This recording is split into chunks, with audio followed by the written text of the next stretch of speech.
Hi, this is Rachel from RightStart.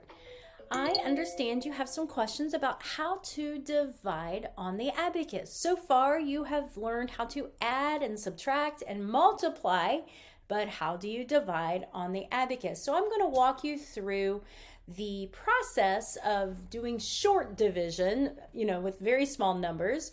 And we're going to work with 16 divided by 4, 24 divided by 8, and 25 divided by 4 to kind of get an idea of how this process works. So the first equation we're going to take a look at is 16 divided by 4. So we're going to start with 16 over here, or a 10 and a 6. And what we're going to do, and this is how I did it with my kids, is I would take 4 beads, move them back, and I'm going to exchange them for 4 beads down here at the bottom.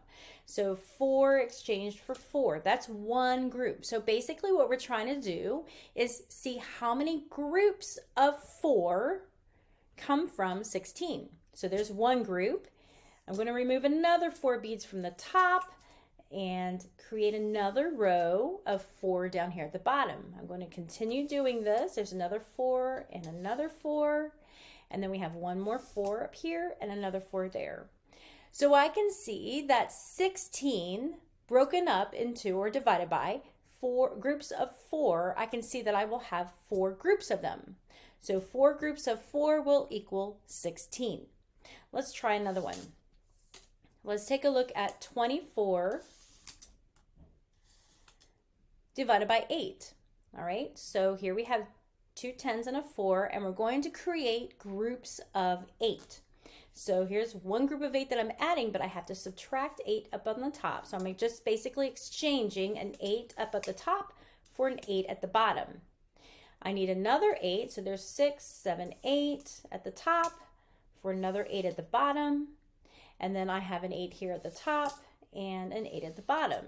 So 24 divided by 8, each row is 8, is a total of 3 groups. 1, 2, 3. So 3 times 4 is, 3 times 8, that is 24.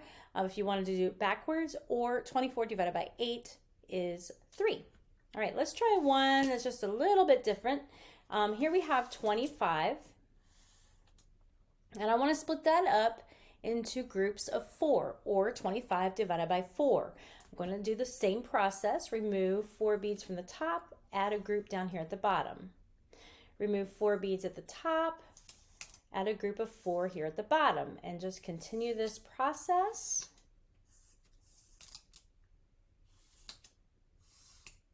until I've created as many groups as I possibly can. So 25 divided by 4 is a total of 6 groups. We see 6 immediately. We don't have to count them because we see 5 groups of 4 and one more. So 6 groups of 4 with a remainder of 1. So 25 divided by 4 is 6 with a remainder of 1. I hope that helps. If you have any other questions, let me know. Thanks. Bye.